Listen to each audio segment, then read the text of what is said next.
I'm a hero and a villain. Hi, welcome to Minmini creation. இது நம்ம சேனலில் new segment moral story with மாரி. ஒவ்வொரு வாரமும் ஒரு மாரல் ஸ்டோரி. இந்த வாரத்துக்கான கதை த க்ரோ.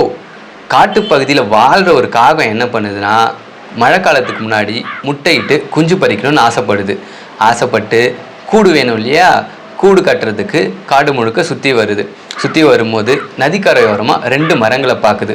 இந்த 2 மரமும் நம்ம கூடு கட்டி வாழ்கிறதுக்கு நல்லா இருக்கும்னு நினச்சி மரத்துக்கிட்ட போயிட்டு, மரமே, நான் உன் மேலே கூடு கட்டி முட்டையிட்டு குஞ்சு பறிச்சுக்கவா, அது மழை காலத்தை நான் தாண்டறதுக்கு எனக்கு பயனுள்ளதாக இருக்கும் அப்படின்னு கேட்குது. அதுக்கு அந்த மரம் முடியவே முடியாது, நீ இங்கே கூடு கட்டக்கூடாது, நீ இங்கேருந்து போயிடு அப்படின்னு சொல்லி விரட்டி அடிச்சிடுது. சோகத்தோட 2வது மரத்துக்கிட்ட போயிட்டு, மரமே, நான் இங்கே கூடு கட்டி முட்டையிட்டு குஞ்சு பறிச்சுக்கவா அப்படின்னு கேட்குது. சற்றும் தயங்காமல் அந்த 2வது மரம், கண்டிப்பாக நீங்கள் கூடு கட்டி சந்தோஷமாக உன் குழந்தைகளோட வாழலாம் அப்படின்னு அனுமதி கொடுக்குது. பக்கத்தில் இந்த சுள்ளி விறகுலாம் பொறுக்கி அதுவும் கூடு கட்டி முட்டையிட்டு குஞ்சு பறிக்குது. மழைக்காலம் ஸ்டார்ட் ஆகி மழையும் புயலும் அதிகமாக அடிக்கிற நேரத்தில் அந்த மரம் வேரோட சாஞ்சு கீழே விழுந்துடுது.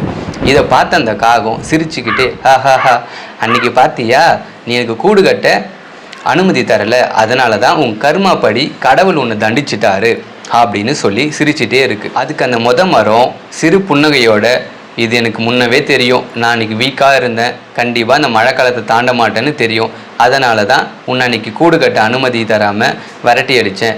எனக்கு உன் வாழ்க்கையிலையும் உன் குழந்தைகள் வாழ்க்கையும் ரிஸ்க் எடுக்க விருப்பம் இல்லை.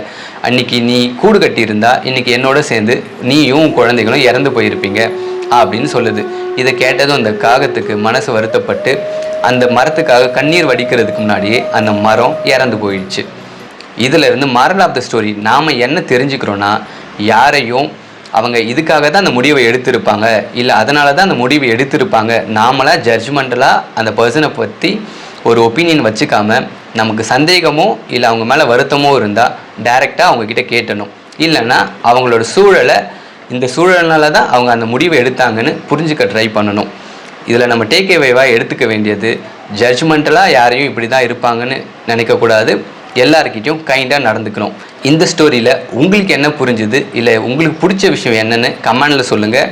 இந்த ஸ்டோரியை ஷேர் பண்ணுங்கள், நம்ம சேனலுக்கு சப்ஸ்கிரைப் பண்ணுங்கள். அடுத்த வாரம் இன்னொரு மாரல் ஸ்டோரியில் பார்க்கலாம்.